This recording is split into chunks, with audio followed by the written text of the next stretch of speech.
Ilang sandali pa pinatawag sila ni Kuya.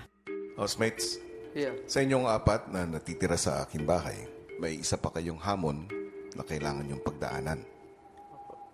Ito ay patuloy na susubok sa inyong galing. At ang hamon na ito ay ang Bottle Flipping Challenge. Sa kanilang bottle flipping challenge, kailangan maihagis at mapatayo ng housemates ang mga plastic bottles na may lamang colored water sa 4 na table sa activity area. Habang naghahagis ay hindi sila maaaring lumagpas sa linya at kung may matutumbang ibang bote sa kanilang paghagis, kailangan nila itong muling ihagis at patayuin sa mesa. Para manalo, dapat silang makapagpatayo ng 88 bottles o tig 22 bottles sa bawat mesa. Nasa sa inyo ang diskarte kung paano nyo gagawin. Meron lamang kayo hanggang bukas ng gabi. Pero housemates, malaki ang nakasalalay dito. Kaya kailangan na ipag-usayan nyo pa rin ito. Amen. Yun. You're right, Andre. Hala! Oh my What? God! Ala, kuya.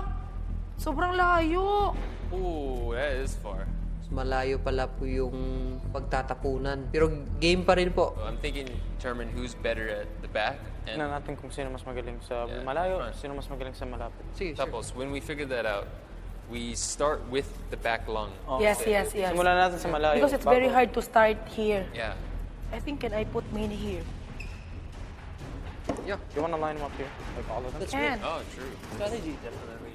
Just one at a time, I guess. Alright, go. You go first.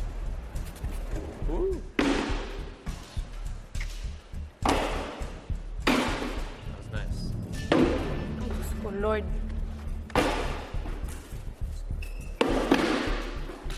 I know the hardest part about this challenge is the first few bottles. Everybody throwing. Nobody was able to get one perfect. Okay, that's not working. Patay.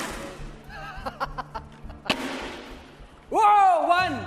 Does that count? One, yeah. That counts! That counts! That counts, right? Hey, Of course. What's working is not throwing it too fast, like holding it like a feather and just letting it go.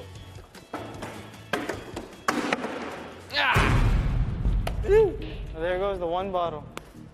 Aside sa distance kasi kuya, ang tagal po namin makatayo. Tapos pag natayo, isang tama lang. Pag natumba na siya, ang hirap na pong makabawi, makatayo agad. Dahil hirap mapatayo ang bote, si Andre sinubukan muna maghagis sa mas malapit na mesa.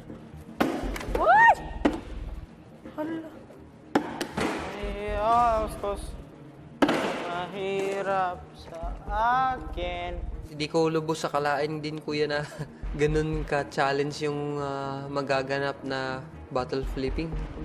Paano man to, Lord? Uy. Nasugat ng mga kamay. Di pa nakashoot.